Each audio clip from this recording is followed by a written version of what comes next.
आज हामीले यस भिडियोमा के सिक्नेछौँ भने स्क्वायर रुट फाइन्ड गर्नु कुनै पनि पर्फेक्ट स्क्वायर नम्बरको।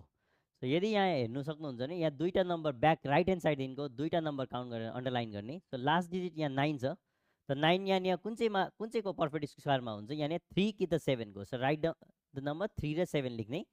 सो यहाँदेखि हेर्नु भने 32 कुन चाहिँ दुईटा पर्फेक्ट स्क्वायर नम्बरको बिचमा बस्छ, त 6 को स्क्वायर र 5 को स्क्वायरको बिचमा बस्छ, 25 र 36 को।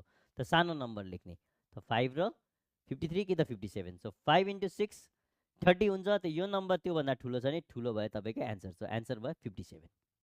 त्यसरी नै यो हेर्नु सक्नुहुन्छ 1 2 काउन्ट गरेर ब्रेक गर्ने। 6 के को स्क्वायरमा हुन्छ कि त 4 को स्क्वायरमा हुन्छ कि त 6 को स्क्वायरमा हुन्छ। त 11 दुईटा पर्फेक्ट स्क्वायर 3 र 4 को बिचमा बस्छ, 9 र 16 को बिचमा। त सानो नम्बर लेख्ने 3 3। सो दुईटामा कुन चाहिँ एन्सर हो हेर्नुको लागि 3 into 4 12, 12 भन्दा यो 11 सानो नम्बर हो। त सानो तपाईँको एन्सर।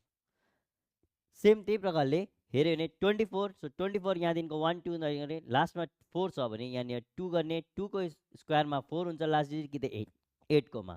त यो 46 फेरि हेऱ्यो भने 36 र 49 को बिचमा हुन्छ, सानो नम्बर लेख्ने 6 र 6। सो 6 र 7 42, 42 भन्दा 46 ठुलो नम्बर हो। सो ठुलो भयो तपाईँको एन्सर। त्यस्तै प्रकारले हेऱ्यो भने 1 2 काउन्ट गऱ्यो 4 छ, फेरि पनि 2 कि त 8।